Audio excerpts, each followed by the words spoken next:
Hey everybody, welcome back to Shapes.io. I'm Joe Mama, your host. Now if you recall from last video, we talked about ratios and endgame strategy, and I promised that I would walk you through construction of a make anything machine, and I'm going to do that, as promised. Now, try to pay no attention to this garbage around here. This is sort of a personal project I'm working on where we set up a sort of an augmentation circuit that's going to send a signal out to any make anything machines out there. If we need more blueprint bucks, you know, we can turn it off to all other inputs so that the only thing coming in is blueprint bucks, and all make anything machines will be retasked to make that shape. Or let's see, we could set it to make these purple shapes and it will cut everything else off. Or it could be, you know, whatever shape we want, need, and then here's the shape coming from the hub. So anyway, it's just something I'm working on, but it's nothing we need to concern ourselves in this video. Right now, we're working on this make anything machine. Now let me show you this machine. Right off the bat, it's going to look a lot different from the one I made, the last video I made about these machines. The one I made was a demonstrator. By comparison, it put out maybe 4 units per second, I think, at its best. Well, this thing will put out a full belt of whatever shape the hub asks for. It's got all the proper ratios, and I am liking it a lot. It's pretty awesome. So here's the electronic side of it. You're going to notice it looks a lot different from the last one, mostly because big change. The color is now gated right at the painter. You see that? I've got the gates, the filters right at the painter. That's why there's so many freaking belts going into it. I mean, look at this. If we zoom in, look at all the colors, right? They're all feeding, they're all tunneling underneath to get to their respective painters. But what that does for us is it makes a very responsive machine. You remember what I told you in the last video is that you should take the construction of all of your other shapes that you need. Hit F and you can see these are the shapes, and we've talked about these before. And of course your blueprint shape, and relocate the construction for those shapes a long distance away so that you have plenty of room close by to build your everything machine. Now, by building it close by, notice the output of this machine is really super close to the hub. And what that allows is if the hub sends us a new signal, you can see it's already building the shape we want. But if the hub sends us a new signal, then it takes very little time for the machine to work through whatever it needs to work through, whether it be previous stores of paint, for example. So it takes very little time for it to flush this red paint out and get new paint for the new shape, and it takes very little time to do that, to get that process through all the stackers and then get it to the hub because it is so close to the hub. So that's why we want this machine to be close by, so that when the hub calls for a new shape, the machine has everything right at hand to do that. That's why I gated the colors so close, so that if it needs white paint, for example, if it needs to switch from red to white, it's basically just a couple of conveyor belts away, as opposed to my previous machine where it was like half the map away. The gate was like half a map away from the machine, and while it worked, it took almost 10 to 15 minutes for the machine to actually start creating a new shape when it was asked for. So everything here is kind of tuned in to speed and responsiveness. So the machine is built close to the hub, and so it can be responsive. The colors are gated close to the machine so it can be responsive, and all stages are full belt ratioed so that it can keep production to as close to as full belt as possible.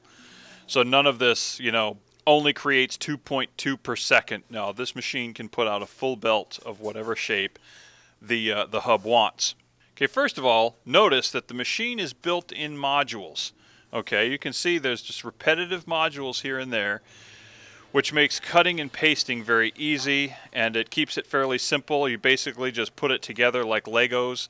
It makes construction just a lot less complicated. I mean, it's still complicated, but it's not as complicated as it could be if you keep it in modules.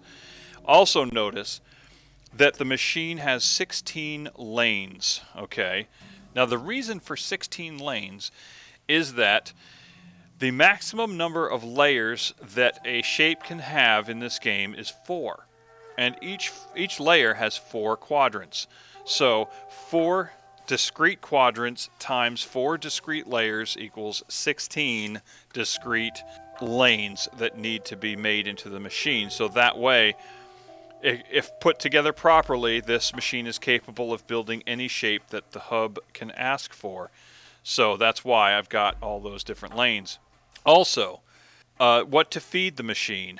Okay, as far as shapes go, find a spot on the map, find a shape that has quadrants that represent all shapes, okay?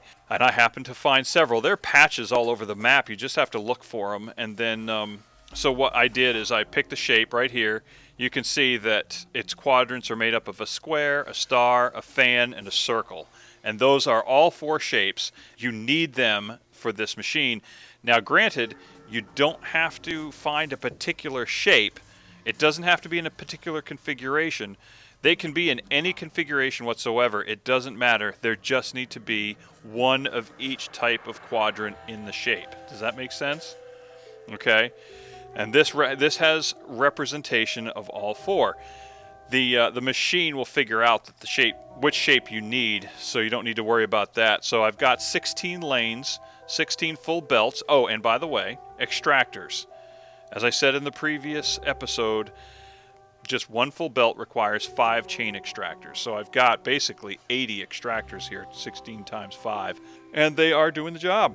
So that's the kind of materials you need. Now as far as paint goes, each lane has piped to it all 7 paints that are on or all 7 color types that you can either create or extract. And there is of course an 8th, and that is uncolored, but since there's only 3 colors on the map, which are green, blue, and red, and then there's 3 secondary colors, which are mixtures of those 3, which are cyan, yellow, and magenta. And then, of course, there's a mixture of all 3, which is white. So that makes 7. And then the 8th color configuration is, of course, gray, just like these right here. So, but you're only going to belt 7 colors in to each machine. Also, it does not matter what order they're in. It can be in any order. It doesn't have to be this way. It doesn't even have to be consistent. Like, you could, as long as it gets 7 colors in any order, like these are all the same just for organizational purposes, but this group of 7 lanes, or this group of 7 belts, does not have to match this group or this group or this group, because if we go to the electronics layer, the color signal that's coming in feeds all the filters, like in this case red, and whichever filter is red, that's the filter that's going to be allowed to pass. So that's the filter that's going to be opened. Doesn't matter which one it is. It all goes to the same belt. So first, let's talk about the color analyzer. Okay, let's talk about what's happening. The hub is releasing a signal. Okay, and we've piped that signal all the way over here. It's stretching across the map. Actually, it stops right there, but it can go as far as we want to extend it. This is the actual color analyzer right here. This is the analyzer assembly. This thing right there. What was that? Oh, okay. We tiered up, or we could tier up if we wanted. So this is the analysis segment right here. So let's kind of take a closer look at that. First of all, pay no attention to all this jazz right here. Okay, I'm just kind of setting this up as a demonstrator. What matters as far as what you want to construct is this right here, all 16. You want 16 lanes, and notice how they're constructed, okay? The signal for the hub, let's see, do I have a signal for the hub coming up to this demonstrator? No. Let's pretend this is the signal to the hub, okay? It goes to this virtual unstacker. Now the unstacker takes the top layer of the shape And let's see, can I actually, oh, you know what? Let's switch it right here. There we go. I just switched it. So we're using the blueprint shape as an example. As you can see, it takes the top layer, it splits the layers. The top layer, which of course is a white circle, I've sent that on one branch to the first 4, which right here, that's this right here. Oh yeah, in fact, let's take a look at that one. You can see, here's the signal coming in for the shape. This splits the signal into layers.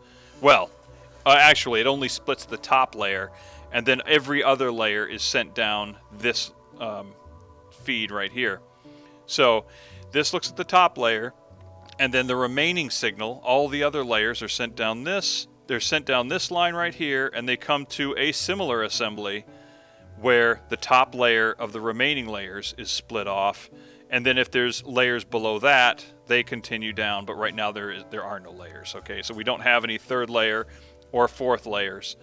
But as you can see, if you look at this design, you can see that they are in groups of 4. And whilst I can't necessarily make everybody understand why I've constructed it the way I have, just follow the general lines. You can see how they are. Take a screenshot, whatever you got to do, and I'll explain each component. We have the unstacker, and then this group of 4 represents the first layer.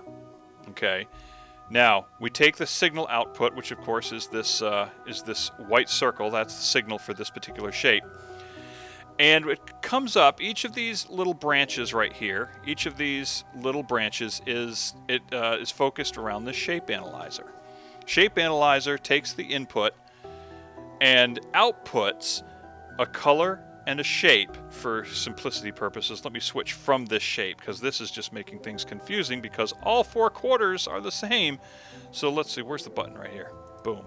Okay, so now we're looking at this shape right here. Here's the shape we're analyzing. The shape analyzer, and this is important, only looks at the upper right quarter.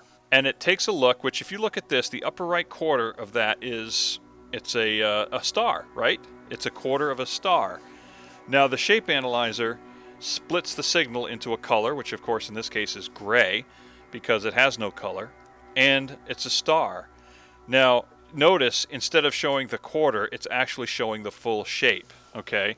I know there's a reason they wanted to do this. I kind of wish they would just show the quarter of a shape, but it's actually showing you what shape you would need to extract that quarter from, if that makes sense. It's basically saying that is a gray portion of a star, okay? It's showing you the full shape. But for the purposes of filtering and telling the machine what we want, we don't want to tell it that we want a full star. We want to tell it that we need that quarter, right? Does that make sense? We're looking for the quarter, not the star. So the upper right quarter, we take the output of the upper right quarter of the shape, and we use a virtual splitter. And we pick whichever output you want to pick. In this case, the one on the left works for us. And we virtually slice it, okay? We're not actually slicing a shape, we're just slicing the signal. And if we had some exposed wire, we would put our cursor on it and we would see that the output is this half of a star. So since the slicers work vertically, we're going to use a virtual rotator, and we're going to rotate it, which there's only one direction available to us, that's clockwise.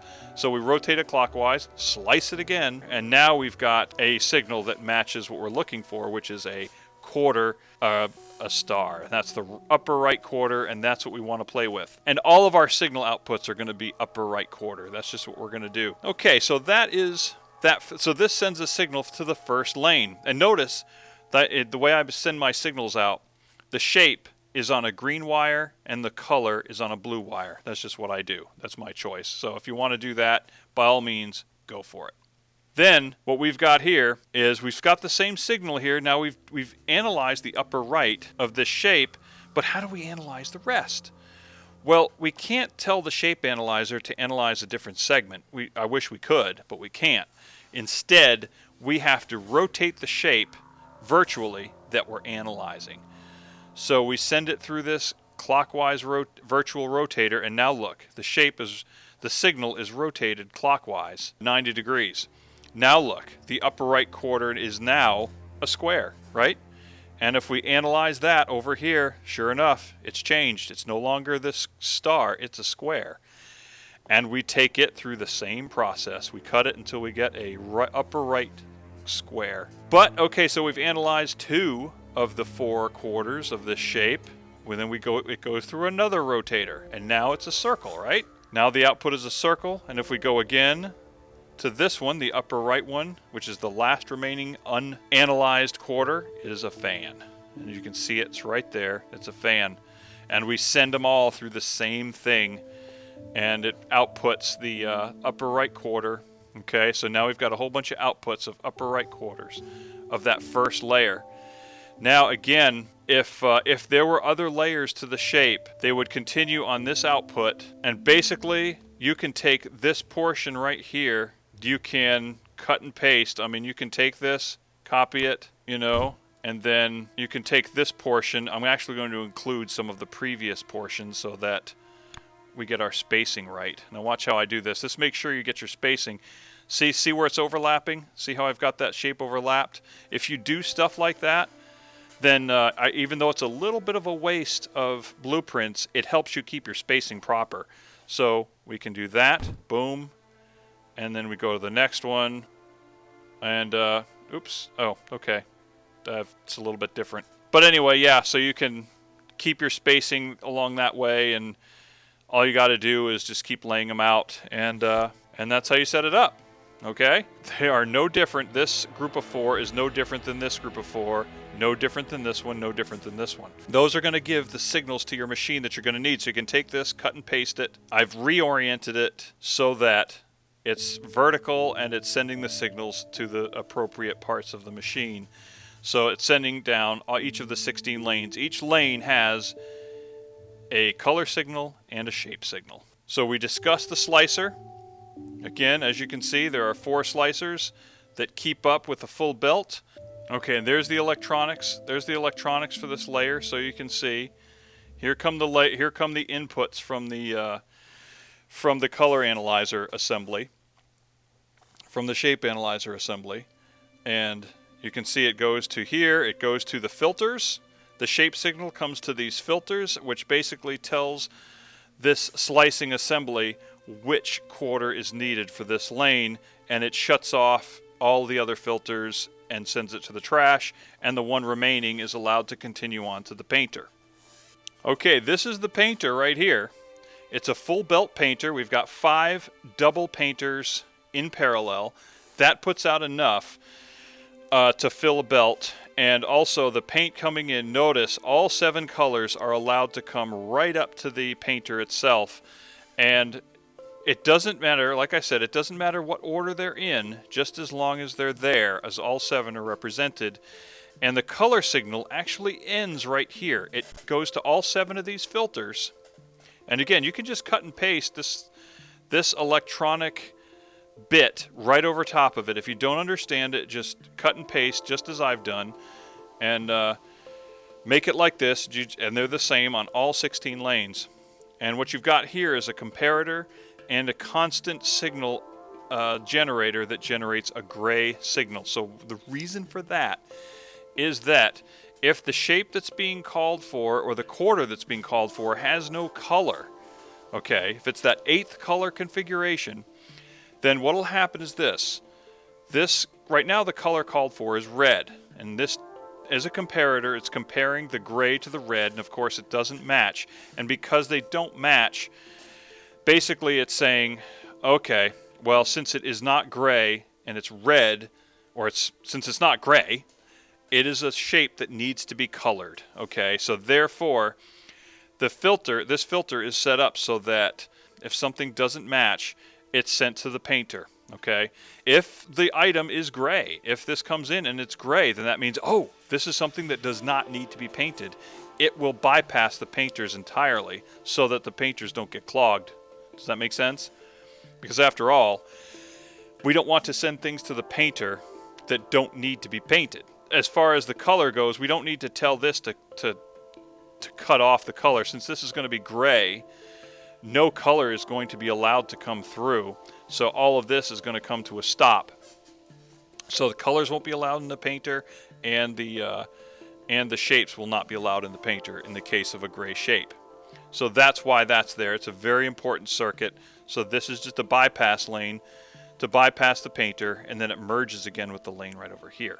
Okay, next is the stacking module. Now this has 8 stackers in a module. That will fill a belt, but this is a module that you can cut and paste in this design. It's got these overflow gates here, just like the painter does too, I believe. The painter has an overflow gate, and basically these allow the machine to flush out anything that's not needed, so that if stuff starts to stack up, it comes in and gets flushed to the trash.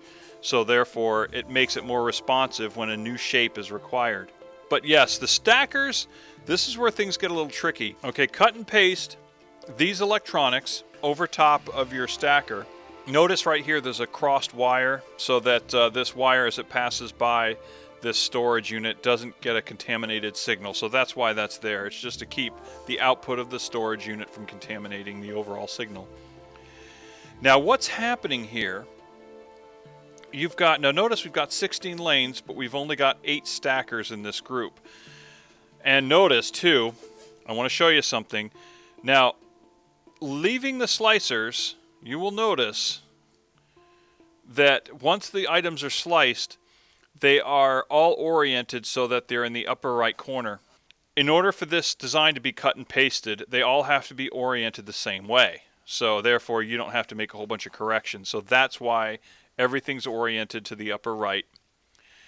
And then notice, lane 1 is left in the upper right because, as we saw at the shape analyzer, the first one that's analyzed is left in the upper right. But then we had to rotate the signal to simulate looking at all the layers, right? Well, now we need to put all those quarters back in the orientation so they can be properly stacked. It's a spatial puzzle, but trust me, this works. You have to put the second, third, and fourth lanes of each layer back where they go. Now notice, okay, the first four lanes are the first layer. The next 4 lanes are the second layer, and so on and so forth. The rotators are exactly the same. Okay, the second lane of the layer is going to have a counterclockwise 90 degrees. The third lane of the layer is going to have a 180, and the fourth lane of the layer is going to have a 90 clockwise. And it is that way for all 4 groups of 4. Okay, you can see. So I'll show you that. We'll scroll through it. You can see it. They're all the same. But you need to be consistent or you won't assemble the shape properly. It's an easy to miss detail, but that's important before it goes into the stackers. Now, notice again, there's 8 stackers, but there's 16 lanes. But that stands to reason because stackers take 2 lanes and stack them into 1. That's what they do. But we don't want to let the shape into the stacker if there's nothing to stack it with. And sometimes you're going to run into shapes that are missing pieces. And if that happens, then you're going to need to tell the stacker, hey, this shape that's coming in doesn't need to be stacked with anything. So what happens is it goes through a bypass. So if there's a shape that's coming in on its own, in fact, let's go over here. These stack the individual lanes into pairs. Now these take the pairs of lanes and stack them into layers. Like this stacks the first layer. This stacks the second layer. And this the third, and this the fourth. And then these 2 layers get stacked. So this stacks the first 2 layers here, and this stacks the bottom 2 layers. Now there's no third and fourth layer right now, so this is idle. Now notice what I said about the bypass. So this shape is coming in, and it's complete. We can see it's complete. But the machine doesn't know that. So the machine needs to know that the shape coming in just simply needs to be bypassed. It needs to be sent on its way without being stacked with anything. So notice it's comparing the 2 feeds. It's comparing the 2 feeds, and if any one of the feeds is not present, if any one of the feeds has nothing in it, it sends the shape through the bypass. It will only allow things into the stacker if both inputs have a shape. You see that? And let's go back to the original stackers here. Notice the electronics. Okay. The shape for lane 1 is controlling the gate on lane 2. The shape for lane 2 is controlling the gate on lane 1. If lane 1 didn't have a shape, if it were blank, then the gate for lane 2 would send lane 2 to the bypass. It would say, oh, there's nothing in lane 1, so might as well go to the bypass. And the same for lane 2 here. If lane 2 doesn't have a shape, then lane 1 says, hey, I'm taking the bypass. But now we need to tell the next one up the chain to tell it that, hey, there's a shape on this particular stacker. This stacker is sending a shape up to you. So this output right here, as long as this is receiving a signal from either of these lanes, then it's going to send a positive signal up to the next stacker to say, hey, lanes 1 and 2, there's a shape coming your way. Or lanes 1 and 2 is sending a shape up to the next stacker. And it keeps doing it right up until the very last stacker. The last stacker is checking whether or not that there's a pair of layers coming from this direction, which there is not. Since this one does not have a layer, since this one does not have any layers coming, then it tells lane 1 here, or lanes 1 through 8, that this represents lanes 1 through 8, that, hey, nothing's coming, so go ahead and take the bypass. But since there's no stackers above this one, there's no need to send an output. But for each of the stackers, the only thing you really need to know, again, you don't have to understand it, just copy it. Just copy these electronics and paste it in the proper placement over this stacker, okay? This stacking module. Now you can configure these however you want to, but the key is make sure the belts go into the proper places, make sure the wires go into the proper places. But you can see, I mean, we can take this one, we can copy it, and here's another thing too. Try to identify what patches you're going to use to feed the machine. Okay, I've kind of taken a guesstimate. I've identified some patches, because I want to build a second machine. They will probably be in the proper place to feed it, but since I want this thing to be super responsive, I'm actually going to build it backward. I'm going to start at this end, and I'll set my stacker right there, okay? And then I'll take a pair of stackers. In this case, I can cut and paste this whole thing right here, and then probably put them right about here. Now it's going to be up to me to actually wire the belt, okay? To actually bring the belt where it's supposed to go. I can't necessarily cut and paste it because every installation is going to be different. So I can't tell you how to do yours. Okay, but I can show you how to do the modules. I could show you how to place the modules, and that's what I'm trying to do here. So let me show you what I'm doing here. Let me take this, cut and paste it, and paste them on the outputs right here. Boom. Oh, let me actually take this and do it on the next ones. Right here. Yep, that's right, and that's right. So let me take these outputs right here. I love cut and paste. I use it all the damn time.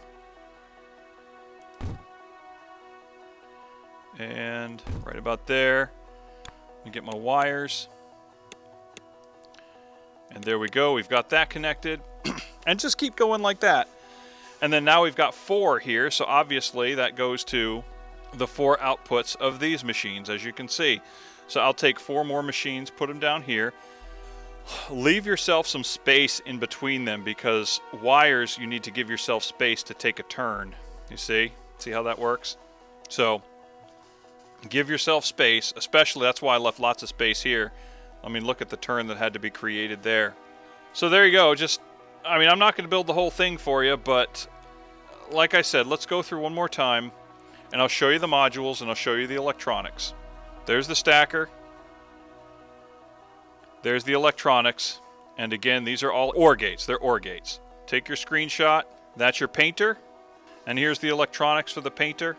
Zoom in on them a little bit. And you can see this is blue wire instead of the green wire. The green wire doesn't really do anything. It just passes right by. And then this is a comparator, which is this equal sign down here. And this is the constant signal generator, which is hotkey number 3. And it's going to prompt you to create Let's go ahead and do it. Okay, it's going to prompt you to put a signal inside of it, and in this case it's going to be gray. So just do that, just like that, and then on either side, and that feeds that gate. Again, I'm doing this for the benefit of people that don't really understand the electronics. If you understand it, then this might come off as boring to you. And this is the slicer. This takes the shape with all 4 quarters on it. Take a screenshot of it. And this doesn't really do much with the color signal, but it takes the shape signal. Oh, it does go into this virtual painter. That's what this is. Hotkey number 5. And then it's all the way, oh wait a second, let's see, T. Oh, I guess it's the 4th one right there. It's virtual painter. And then just hit hotkey number 5 and T your way over, and then that's a display right there. And that will show you what the currently required quarter is for that particular lane. That's what that lane will be working on. So you can see there's the electronics for that. And here is the paint mixer, 6 mixers, proper. That's the proper ratio. And just use that where you would want to mix paint. And I'll show you example configurations that I use. I don't know if I showed you these, but I'll show them to you again. These are some examples. I used 8 of them. And again, 8 is all you need for a full, well, I won't say a full belt, but for this machine, you only need a half belt because of the double painters. The double painters can paint 2 items with 1 blob of paint, so you only need half a belt of paint to each machine. That's pretty nice. So there you go. So now you know all the ratios. You should see all the machines and all the associated electronics with it. I can't put your machine together for you, and I'll tell you this, especially the color, how you belt the color is going to be all up to you. It's going to be tricky. It's going to take time. But do yourself a favor and keep a good library of banks of 8, okay? I do banks of 8 belts because 8 is the largest number that you can tunnel over, so I tend to run belts in groups of 8. Even in this thing, where I'm trying to run 16 belts, I mean, there's 8 right there, I have to cut them up into 2 groups of 8 because the belt can only go so far across them, you know what I mean? So have a good library of belt configurations that you can cut and paste. That'll make your job go a whole lot quicker. But yes, again, 16 lanes, and there's the shape analyzer again, and there's how it's oriented and all of its outputs. And hopefully that proves useful to you. I hope this is the answer you're looking for. Let's go ahead and start this up again. And you can see how responsive it is. So take note of the time. It's 6 per second. That's what this needs, or 7 per second. Take note of the time when the hub is satisfied, and pay attention to how quickly the machine responds with the next shape. We should see it. It might take it a little bit to recognize that the shape is coming in. It usually does. I mean, look at it. The shape's been coming in for a while. We know it's going in at 17 per second. Anytime now. Open your eyes. Please. That is the... Okay, there we go. That is the proper shape. So now, okay, take note of the time. We'll see how long it takes for the next shape to come in.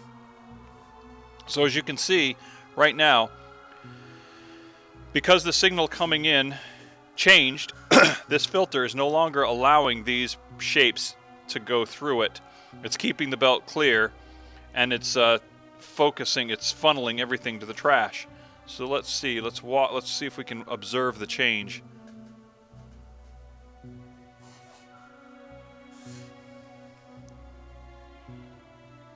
Okay, those are the stacking. Let's see if we can go to the painting. Okay, we're starting to see a change.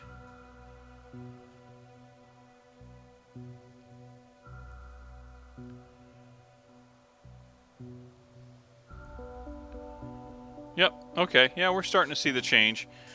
If we look over here at the displays, you can see they've already told us what we can expect to see. The color's already changed over on that one. There should be a lot of blue on this one down here, right? Lots of blue, yeah.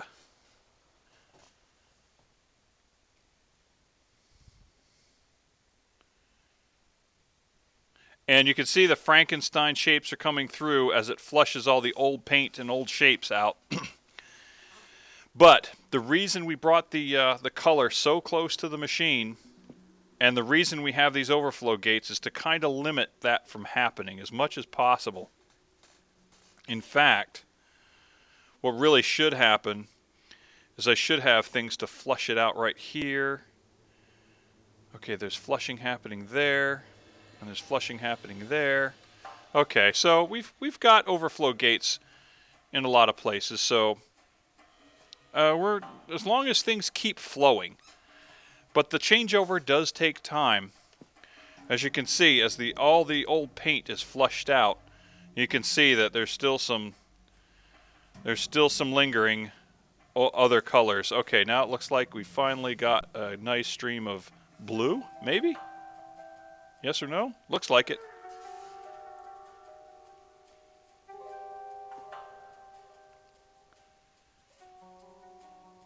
Okay, so very shortly we should start to see the new shape pop through.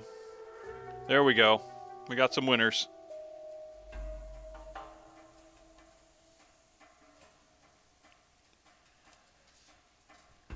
So yeah, fortunately we're so close to the hub now that we don't have to worry about it traveling down long lengths of belt. Like the machine may have been meeting the requirement for a good 10 minutes, like the last machine. The last machine, it took 10 or 15 minutes before the shape changed over till it finally started sending that shape down to the hub, till the hubs finally started receiving them. We've cut that time down by quite a bit. Now let's see how long it takes. We should be registering very shortly here.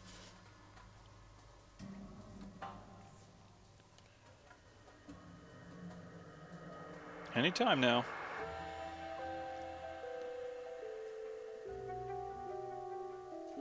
There we go. It briefly hit 17. So, I don't know. I guess it's about 2 minutes. That's not too terrible. So yeah, we can see the machine is responsive. We can see that it's doing the job we want it to. And imagine if we had lots of these machines around, how quickly things would happen. So anyway, so hopefully that you found that information helpful. This is the type of machine you want to build, in that it seems to be quick. It creates a full belt of material, and it's able to create pretty much any shape the hub will ask it to create. I mean, with the exception of our two tricky shapes, which are these two right here.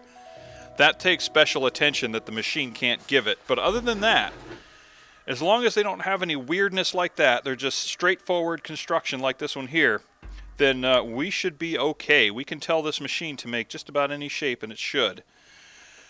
So I hope you found this helpful, guys. If you did, hit the like button, hit the subscribe button. Sure helps me out, lets me know that this is good stuff. If you have any questions, put it in the comments, and I'll try to answer them, or other people will answer them. We got a lot of smart people out there. People are smarter than I am, and they can answer a lot of questions.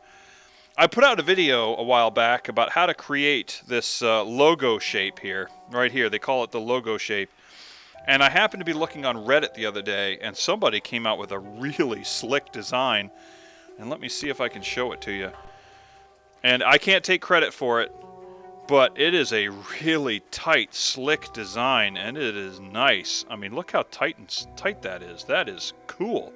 I wish I could remember the dude's name, but I mean, I've got my own design, but after seeing that, I'm like, I'm using that thing. I mean, in fact, I'll show it here. I wish I could remember his name, give him credit for it, but I can't. So I'll just let that sit there for just a moment so you can see. So, pretty awesome. And it works like a champ. So let's go back to the hub. And with that, and if I got any other stuff to show you, I will. And until then, have a wonderful day, and I will see you in the next one. Ciao.